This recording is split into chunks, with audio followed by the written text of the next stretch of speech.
o crime organizado lança uma longa sombra sobre o Brasil. Tráfico de drogas, extorsão e violência são realidades diárias para muitos. No entanto, esta não é apenas uma questão doméstica. Evidências sugerem uma tendência perturbadora: o envolvimento de serviços de inteligência estrangeiros no crime organizado brasileiro. Este documentário explorará as conexões entre redes criminosas brasileiras e atores estrangeiros, particularmente Cuba e Venezuela.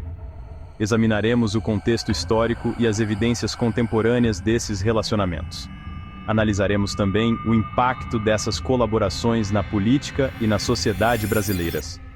O caso de Marielle Franco, vereadora do Rio de Janeiro tragicamente assassinada em 2018, servirá como ponto de partida.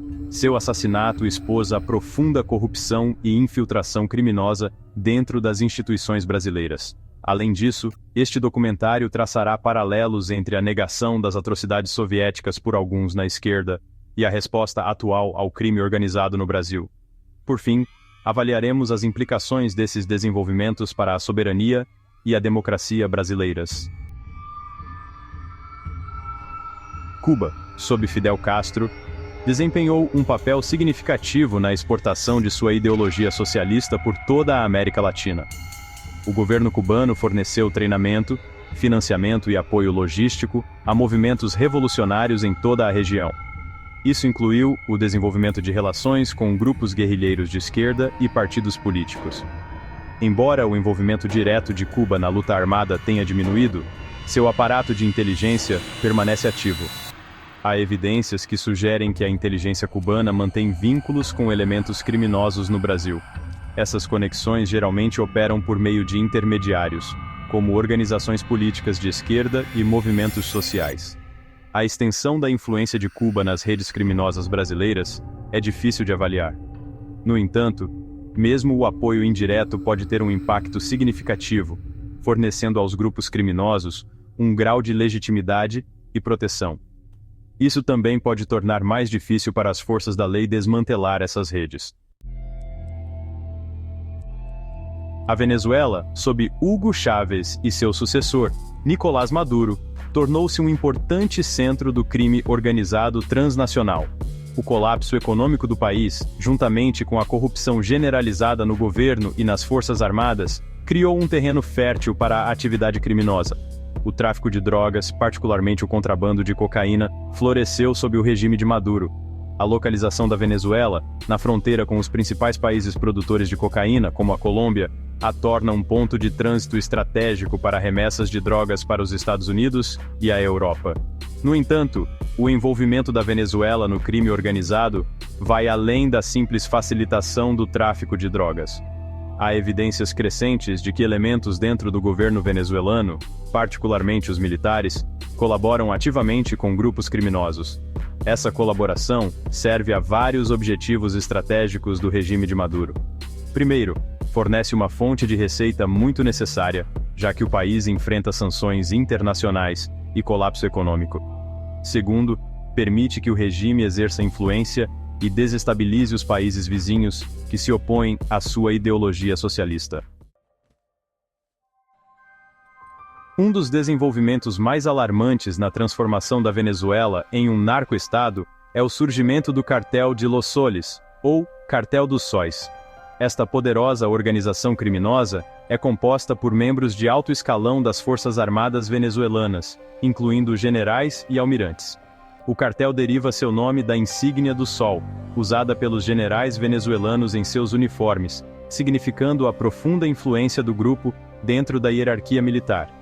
O Cartel de Los Soles controla rotas importantes do tráfico de drogas pela Venezuela, e está envolvido em remessas de cocaína em grande escala para os Estados Unidos e a Europa. As conexões do cartel dentro do governo venezuelano garantem um nível de impunidade e proteção contra a aplicação da lei. Isso permitiu que a organização acumulasse riqueza e poder significativos, consolidando ainda mais seu controle sobre o submundo do crime na Venezuela. As atividades do cartel têm efeitos desestabilizadores além das fronteiras da Venezuela. Ele foi acusado de colaborar com grupos guerrilheiros colombianos e facções criminosas brasileiras, alimentando a violência e a instabilidade na região. Seção 5. Marielle Franco. Um assassinato que expôs as falhas do Brasil. O assassinato de Marielle Franco, vereadora do Rio de Janeiro e ativista dos direitos humanos, em março de 2018, chocou o Brasil. Franco era uma crítica ferrenha da brutalidade policial e das execuções extrajudiciais nas favelas do Rio de Janeiro. Comunidades pobres e marginalizadas, frequentemente apanhadas no fogo cruzado entre a polícia e as gangues criminosas. Seu assassinato, juntamente com o de seu motorista Anderson Gomes, provocou indignação e protestos em todo o Brasil e internacionalmente. Embora a investigação sobre o assassinato de Franco esteja em andamento, ela expôs a profunda corrupção e infiltração criminosa dentro das instituições brasileiras. 2 ex-policiais com ligações com milícias, grupos paramilitares compostos por ex-policiais e policiais em serviço, foram presos e acusados de seu assassinato. No entanto, muitos acreditam que aqueles que ordenaram o assassinato continuam foragidos e podem ocupar posições de poder. Seção 6. A infiltração do crime organizado na sociedade brasileira. O caso de Marielle Franco ilustra o profundo impacto do crime organizado na sociedade brasileira. Destaca o nexo entre gangues criminosas, funcionários corruptos e elementos dentro das forças de segurança. Essa mistura tóxica mina o Estado de Direito, corrói a confiança pública e cria um clima de medo e impunidade. O alcance do crime organizado se estende muito além das favelas. Ele se infiltrou em partidos políticos, empresas e até instituições religiosas. Essa infiltração permite que organizações criminosas lavem dinheiro, influenciem eleições e silenciem a oposição. As vastas somas de dinheiro geradas pelo tráfico de drogas fornecem a esses grupos os recursos para corromper funcionários e comprar influência. Isso cria um ciclo vicioso onde a corrupção alimenta o crime organizado e o crime organizado fortalece ainda mais a corrupção. Seção 7. Paralelos com a negação das atrocidades soviéticas. A infiltração do crime organizado na sociedade brasileira e os desafios em enfrentar essa questão traçam paralelos com a negação das atrocidades soviéticas por alguns na esquerda. Assim como os crimes cometidos pelo regime soviético foram frequentemente minimizados ou descartados como propaganda ocidental, as atrocidades cometidas pelo crime organizado no Brasil às vezes são minimizadas ou ignoradas.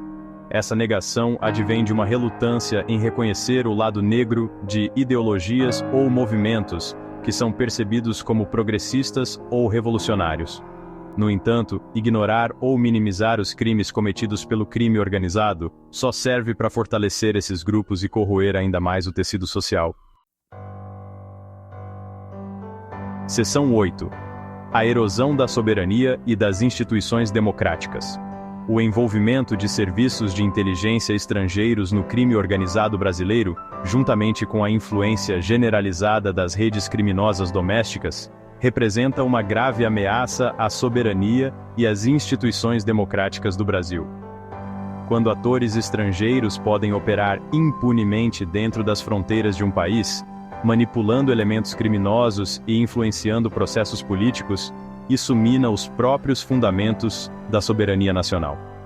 Além disso, a corrupção e a violência associadas ao crime organizado corroem a confiança pública no governo e nas instituições democráticas. Isso pode criar um clima de apatia e cinismo, tornando mais fácil para líderes autoritários explorarem a situação e consolidarem o poder. Seção 9. Conclusão. Um chamado à ação por um Brasil mais seguro. A convergência do crime organizado e das atividades de inteligência estrangeira no Brasil representa um desafio complexo e multifacetado. Abordar essa questão requer uma abordagem abrangente que envolva o fortalecimento da aplicação da lei, o combate à corrupção e a promoção da justiça social. Também requer maior cooperação internacional para interromper as redes criminosas transnacionais e responsabilizar os atores estrangeiros por suas ações. A luta contra o crime organizado não é apenas uma questão para as forças da lei e agências de inteligência. É uma batalha que requer a participação de todos os segmentos da sociedade. Ao aumentar a conscientização, exigir responsabilidade e apoiar iniciativas destinadas a fortalecer as instituições democráticas, os brasileiros podem trabalhar juntos para construir uma sociedade mais segura e justa.